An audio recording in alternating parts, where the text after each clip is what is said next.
Hello everyone, welcome to a Real Rundown. Today I will share the recap of a horrifying film, Get Out, released in 2017. But before we begin, a quick disclaimer, spoilers ahead, watch out and take care.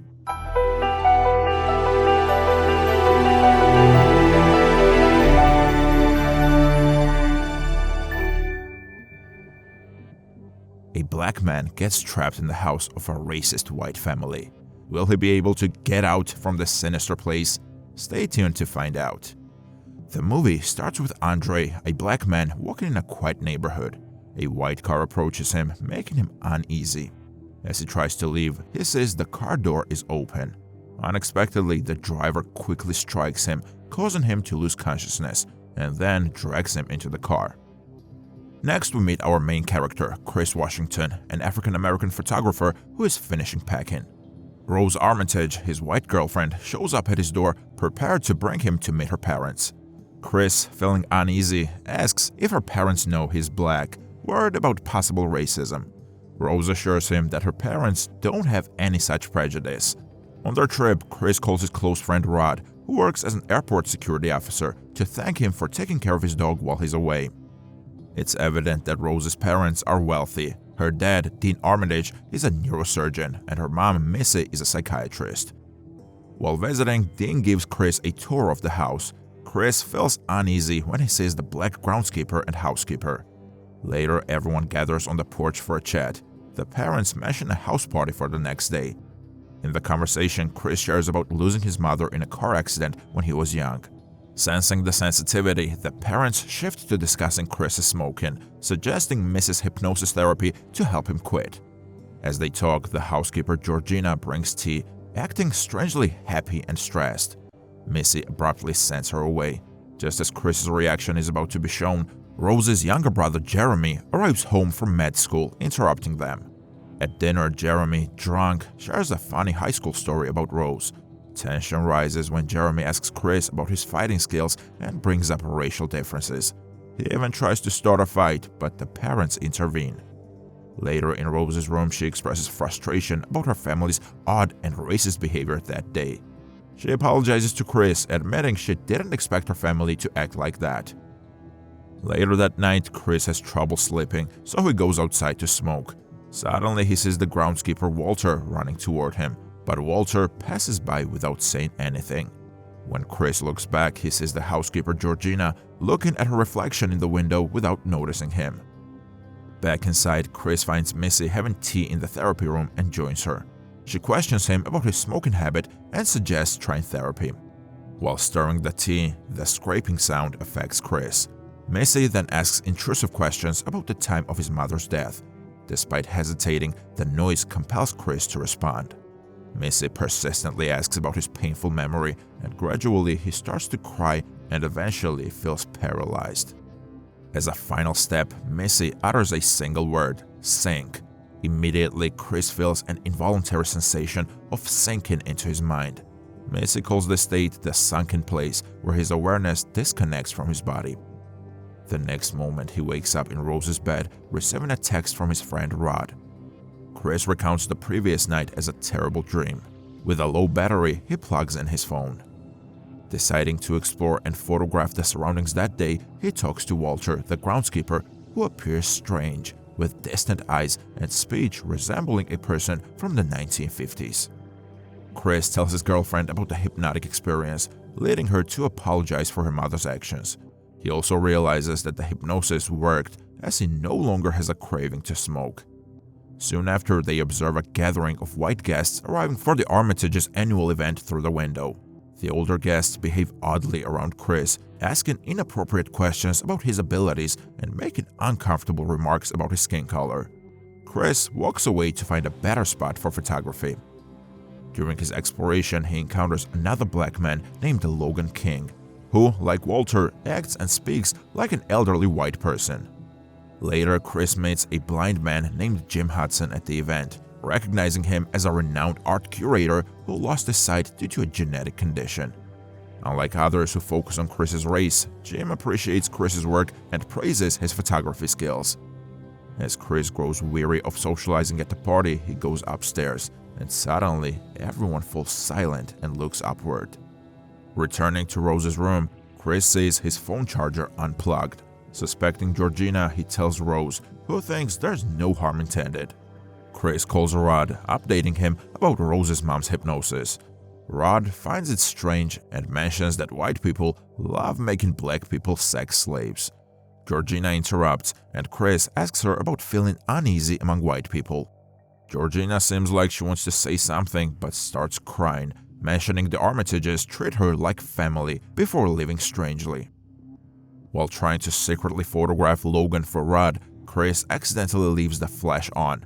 This causes Logan to have a nosebleed, and he panics, yelling at Chris to get out.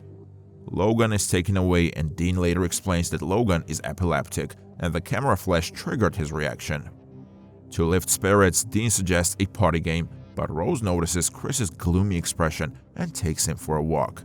During their absence, the family and guests conduct a strange auction, with Chris as the prize, and blind Jim Hudson becomes the highest bidder.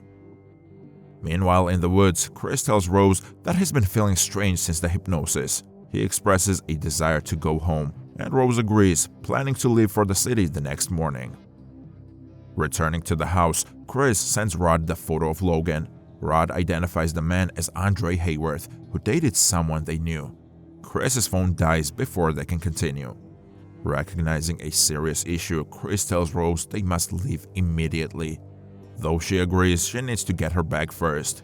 While she's gone, Chris investigates an open closet, discovering photos of Rose with other black men, including Walter and Georgina. It's evident Chris is not the first black man Rose has been involved with.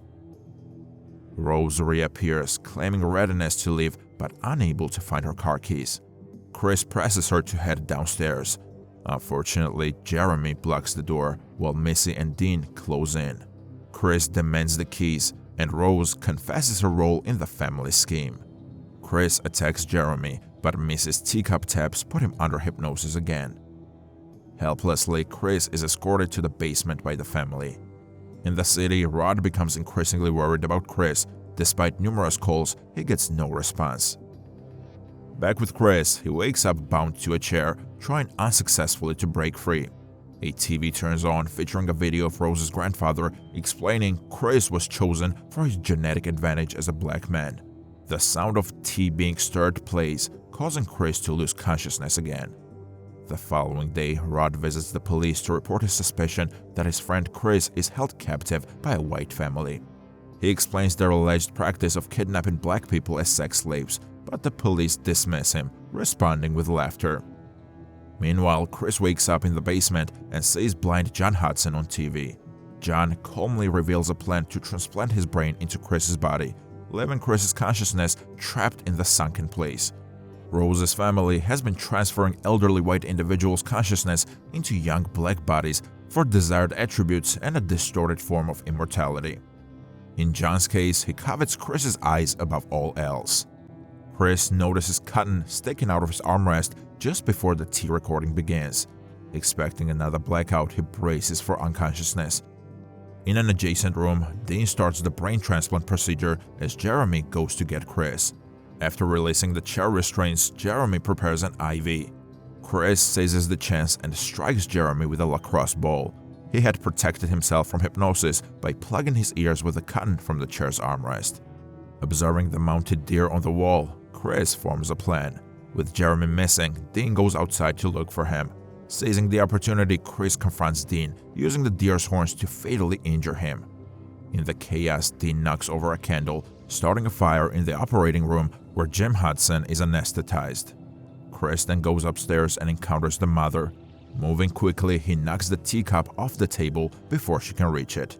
In response, she stabs his palm with a sharp object. In their intense struggle, Chris gains the upper hand, overpowering and ultimately stabbing her in the eye. Reaching the front door, Chris encounters an injured Jeremy, who traps him in a headlock. Chris stabs Jeremy in the shin and delivers a fatal blow to his head, killing him. Meanwhile, upstairs, Rose is occupied with music and browsing shirtless images of black men. Chris gets the car keys, starts Rose's car, and accidentally collides with Georgina. Out of compassion, he brings her into the car, recalling his own mother's hit-and-run tragedy. Rose hears the crash, rushes outside with a rifle, and yells, "Grandma!" Georgina's body houses her grandmother's consciousness. She awakens and attacks Chris out of rage. This results in a fatal car crash for Georgina, while Chris survives. After the crash, Chris narrowly avoids Rose's gunshot. Unexpectedly, Walter charges toward him under Rose's command. Chris uses a flash camera to snap a picture, awakening the real person within Walter. Walter requests Rose's rifle, intending to kill Chris, but instead he shoots Rose in the abdomen. Afterward, he points the rifle at himself, ending his own life. Later, Chris confronts Rose and starts to choke her. Suddenly, a police car arrives and Rose calls for help. Fortunately, it's an airport security car owned by Chris's best friend Rod. Chris and Rod quietly enter the car and drive away, leaving Rose to bleed to death on the street.